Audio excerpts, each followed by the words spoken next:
السلام علیکم اسٹوڈنٹس، آج غزل نمبر 1 کا دوسرا شعر ہم پڑھیں گے۔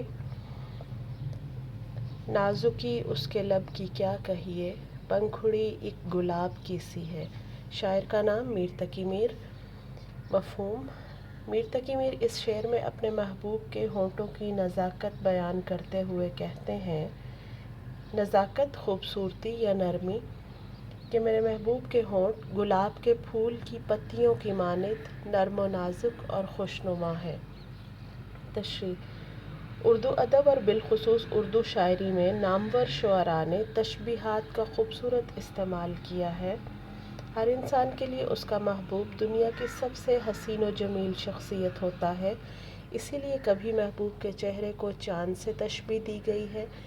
اس کے دراز قد کو سرو کی مانند کہا گیا ہے۔ دراز قد، لمبے قد کو سرو کی مانند، سرو ایک لمبے سے درخت کا نام ہے، یعنی کبھی محبوب کے لمبے قد کو سرو سے تشبیہ دی گئی ہے۔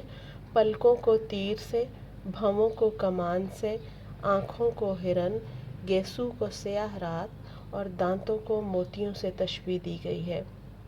بقول شاعر: تیرے رخسار و گیسو کو بتا تشبیہ کیوں کر دوں، نہ ہے لالا میں رنگ ایسا، نہ سنبل میں بو ایسی۔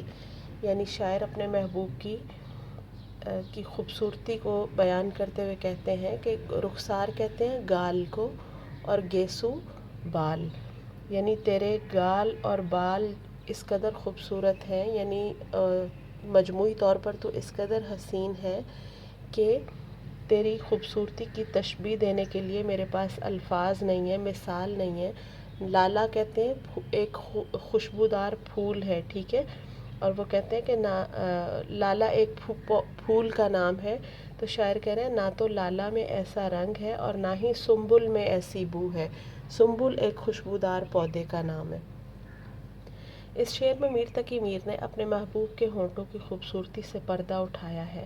وہ کہتے ہیں کہ جس طرح گلاب کا پھول اپنی خوبصورتی، خوشبو اور دل لبھانے میں اپنا ثانی نہیں رکھتا، دل لبھانا، دل کو اچھا لگنا، ثانی یعنی کوئی دوسرا اس جیسا نہیں ہے، اسی طرح میرے محبوب کے نرم و نازک سرخ ہونٹ بھی لاجواب ہیں۔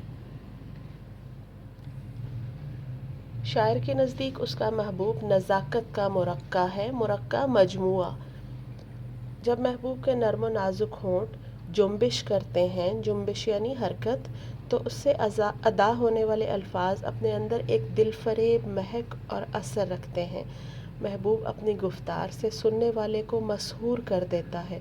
گفتار کہتے ہیں گفتگو سے، اور مسحور کر دیتا ہے، سحر زدہ کر دیتا ہے، یعنی جادو سا طاری ہو جاتا ہے۔ ایسا محسوس ہوتا ہے جیسے الفاظ نہ ہوں، پھول کی پتیوں کی پھل جھڑی رواں ہو گئی ہو۔ محبوب کے ہونٹ اور گفتار سامع کے دل پر ایک ایسی بے خودی طاری کر دیتے ہیں، سامع یعنی سننے والا، بے خودی یعنی بے ہوشی یا جادو طاری کر دیتے ہیں کہ وہ اس کے آگے کچھ بھی بول نہیں پاتا۔ بقول شاعر: ہم کہتے تھے یوں کہتے وہ شوخ جو آ جاتا، سب کہنے کی باتیں ہیں کچھ بھی نہ کہا جاتا۔ Thank you.